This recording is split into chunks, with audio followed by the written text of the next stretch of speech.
Hey guys, 21 दिसंबर 2020 Jupiter और Saturn लगभग 400 सालों के बाद एक दूसरे के काफी करीब आए थे। इतने करीब आ गए थे कि इन दोनों को एक साथ एक ही बार में एक ही टेलीस्कोप के जरिए देखा जा सकता था, पर इतने भी करीब नहीं थे कि एक दूसरे से लिपटकर 400 साल एक दूसरे से दूर रहने का दुख दर्द बांट सकें। इस बार भी उन्हें दूर से ही एक दूसरे को देखकर संतुष्ट होना पड़ा। पर अगर नेक्स्ट टाइम सौर मंडल के दोनों धुरंधर एक दूसरे के करीब आए और किसी वजह से इन दोनों की ग्रेविटी इन दोनों के साथ धोखा कर दे और ये दोनों धुरंधर एक दूसरे के काफी करीब आ जाएं, यानी एक दूसरे से टकरा जाएं, तब इसका अंजाम क्या होगा? इन दोनों दिग्गजों में कौन सा जीतेगा, या फिर दोनों ही आपस में लड़ कट के मर जाएंगे? इन दोनों के आपस में भिड़ने से हमारे सौर मंडल पर क्या असर पड़ेगा?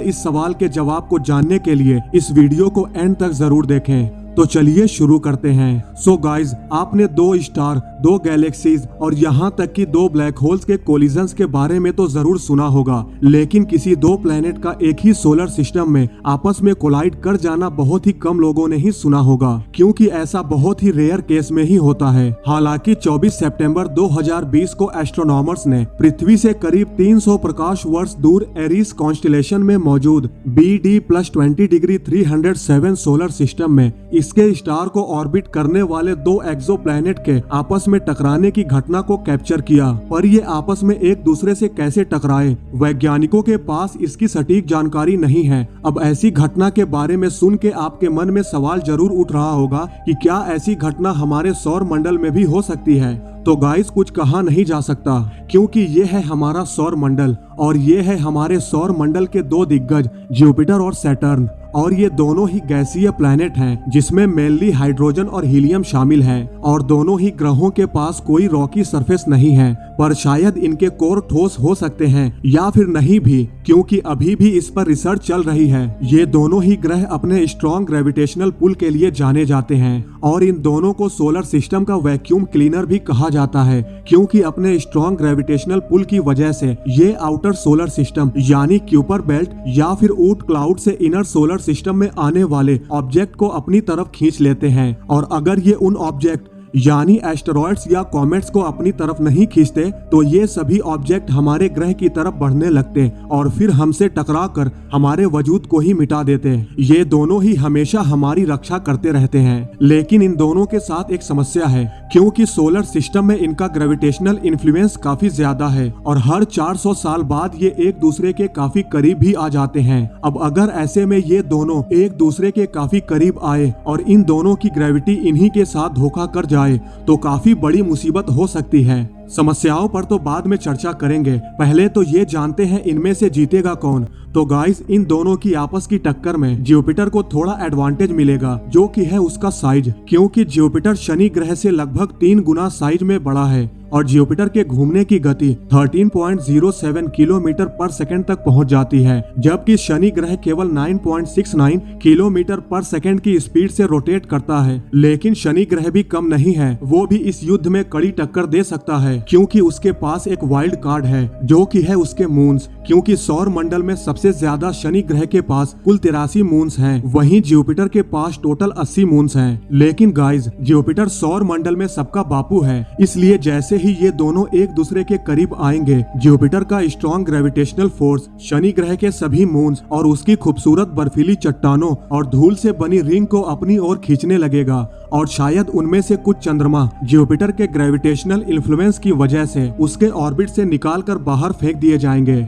ऐसे में हो सकता है उनमें से कुछ छिटक कर हमारी हंसती खेलती दुनिया की तरफ बढ़ने लगे और उनमें से कुछ जुपिटर में ही समा जाएं। ठीक वैसे ही जैसे साल 1994 में शोमेकर लेवी 9 नाम का एस्टेरॉयड जुपिटर से टकराया था। ये एस्टेरॉयड लगभग 2 किलोमीटर चौड़ा था। ऐसा माना जाता है कि ये एस्टेरॉयड सोलर सिस्टम के आउटर रीजन यानी क्यूपर बेल्ट से भटक कर आया था और वैज्ञानिकों का ये भी मानना है कि ये हमारी धरती की तरफ ही बढ़ रहा था।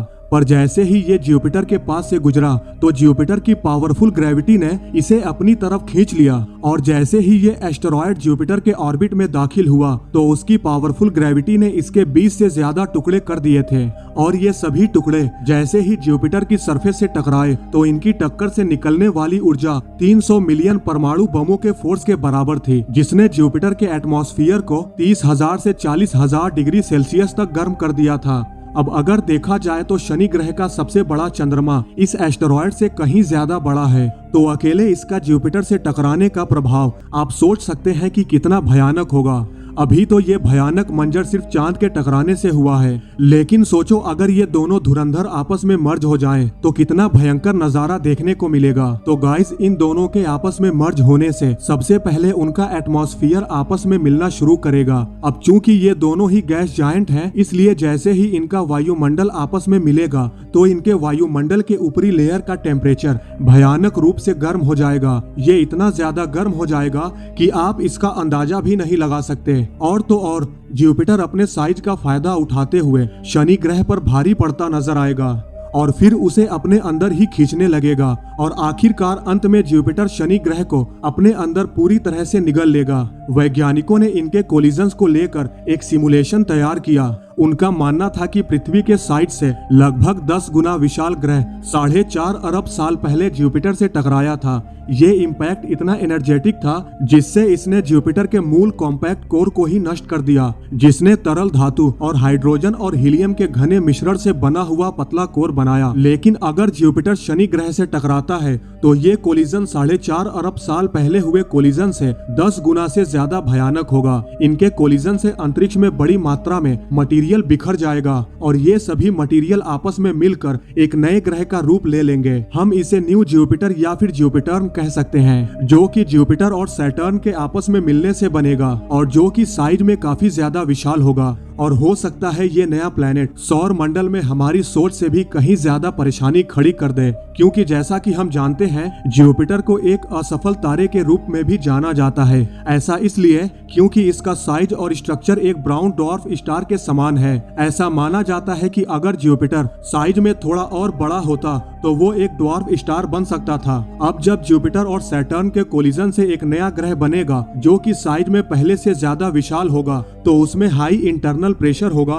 और इसमें टेम्परेचर इतना ज्यादा होगा कि इसमें न्यूक्लियर फ्यूजन शुरू हो सकता है, जिससे ये नया ग्रह एक बौना तारा भी बन सकता है। अब गाइस, हमारे ग्रह के पड़ोस में 2 तारे के होने का प्रभाव काफी भयानक होगा। इसका सीधा सिंपल सा बस यही मतलब बनता है कि पृथ्वी पर जीवन का नामो निशान मिट सकता है। लेकिन घबराने की बिल्कुल भी जरूरत नहीं है, क्योंकि जुपिटर और सैटर्न जब आपस में मिल जाएंगे तो जुपिटर की तुलना में इस नए ग्रह का द्रव्यमान केवल 30% ही ज्यादा होगा, जबकि न्यूक्लियर फ्यूजन के लिए उस नए ग्रह को 75 जुपिटर के द्रव्यमान तक पहुंचना होगा। लेकिन साइज में थोड़ा और बढ़ जाने की वजह से सौर मंडल में थोड़ा बहुत ही उथल पुथल मचेगा। इससे हमें कुछ ज्यादा परेशानियों का सामना नहीं करना पड़ेगा। पर अगर इन दोनों के कोलिजन से जो मून्स उनकी ऑर्बिट से बाहर फेंक दिए गए थे वो शायद खतरा बन सकते हैं। शायद उनमें से कोई एक मून हमारी धरती से आकर टकरा जाए, तब तो हमारे जीवन का नामो निशान ही मिट जाएगा।